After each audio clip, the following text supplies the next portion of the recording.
안녕하세요. 이번 내용에서는 어떻게 회의를 좀 더 주도하고 회의록을 효율적으로 작성할 수 있을지를 얘기해 보려 합니다. 일을 잘 하려면 다양한 노하우가 있겠지만 크게는 세 가지가 중요하다고 생각이 되는데요. 하나는 회의에서 중요한 안건 그리고 주제가 논의되도록 한다. 두 번째는 회의록에서 요점이 쉽게 파악될 수 있도록 정리한다. 그리고 세 번째는 회의에서 그치는 것이 아니라 다음 단계, 실행까지 이어질 수 있도록 도와준다. 인 것 같은데요. 개인적인 노하우도 있겠지만 소프트웨어 또는 서비스를 통해서 좀 더 쉽게 풀어나갈 수 있는 것 같아요. 그래서 여기서 이제 코다를 사용해서 어떻게 좀 더 잘할 수 있을지를 이야기해 보려 합니다. 그럼 첫 번째로 어떻게 코다를 사용해서 회의 안건을 좀 더 효과적으로 논의할 수 있을지에 대해서 소개해 드리겠습니다. 회의를 하다 보면 목소리가 더 큰 사람이나 직급이 더 높은 사람이 대화 내용을 주도해 나갈 때도 있는데요. 그럴 때 참석자들이 논의가 필요하다는 주제가 누락될 때도 있습니다. 그럼 어떻게 좀 더 손쉽게 참석자 의견을 취합하고 유익한 주제부터 논의를 시작할 수 있을까요? 이 코다의 템플릿을 보여드리려 하는데요. 하나는 이제 회의를 진행하면서 참석자 개개인별로 논의가 됐으면 좋겠다는 안건을 아래 테이블에 입력하라고 안내를 해주시면 됩니다. 이렇게 테이블에 실제로 이렇게 새로운 이런 칸을 만들어서 바로 입력을 할 수도 있고 아니면 이 버튼을 눌러서 주제 또는 안건을 이렇게 여기다가 입력하면 이 테이블에 보여지기도 하지요. 그리고 일단 이런 논의가 시작되기 전에는 이 스위치를 꺼두는 것을 추천드려요. 그러면은 작성자가 누군지가 아직은 보이지 않고 이 안건 내용 위주로 어떤 걸 먼저 논의해야 될지 어떤 걸 나중에 더 논의해야 되는지를 객관적으로 판단할 수 있습니다. 그래서 이제 안건을 논의할 시간이 되면 참석자들에게 지금 논의해요 또는 다음에 논의해요를 투표해달라고 안내해 주시면 되고요.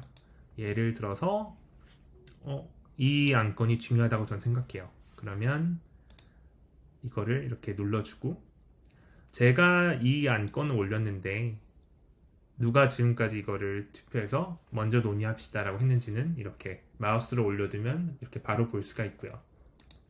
지금 당장 아니라 다음에 논의해도 될 거라고 생각되면 이렇게 이쪽 다음에 논의해요 칸을 클릭해 주시면 되고요. 이제 투표를 모두 마쳤으면 아까 위에 있던 스위치를 다시 켜주시면 됩니다. 그러면 실제로 이제 이 안건을 작성했던 사람들이 모두 보여지게 되고요. 그리고 안건들도 이 투표 수에 따라서 정리가 될 거예요. 그리고 이제 안건에 대한 논의 시간이 되면 이 순서대로 논의를 진행해 볼 수 있습니다. 이번에는 코다를 사용해서 어떻게 효과적으로 회의록을 작성할 수 있을지 보여드리려 하는데요. 내용을 기록할 때 다양한 강약을 주어서 섹션을 구성할 수 있습니다. 예를 들어 제일 큰 섹션이고요. 이게 H1 헤더랑 동일하고요. 그 아래에는 좀 더 작은 섹션 그리고 제일 작은 섹션까지 이렇게 구성을 할 수가 있어요. 그리고 이 모든 섹션들은 접기 펴기가 가능한데요. 이렇게 이 부분은 보시면 이렇게 접었다 폈다 폈다 접었다 할 수가 있고 그래서 하는 방법은 이렇게 여기 섹션의 좌측에 보시면 점점점이 있어요. 이걸 눌러서 이렇게 컬랩스 컨텐트 옵션을 눌러주시면 이렇게 접을 수가 있고 필 수가 있고 그리고 더 이상 이런 접이를 하지 않고 고정시키고 싶다. 그럼 다시 점점점을 누르셔서 Disable Collapsing을 눌러주시면 되고요. 회의록 본문을 작성할 때 이렇게 리스트를 사용하는 것이 되게 편리할 때가 있는데요. 이렇게 하실 수 있고요. 보시다시피 이제 제한 없이 계속 리스트를 써 나갈 수가 있고, 어떤 요점들은 이렇게 더 깊은 내용을 적어야 할 때도 있는데요.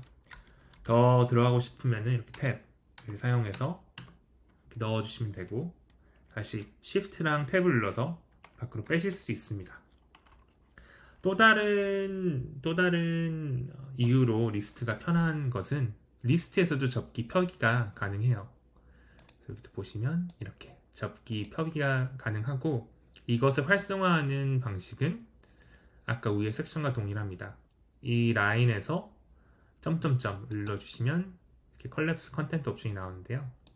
누르면 폈다 접었다 할 수 있고 다시 고정할 수도 있습니다.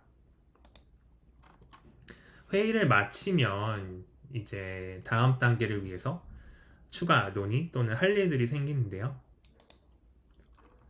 이럴 때는 이제 이렇게 체크리스트를 사용하면 되게 편해요.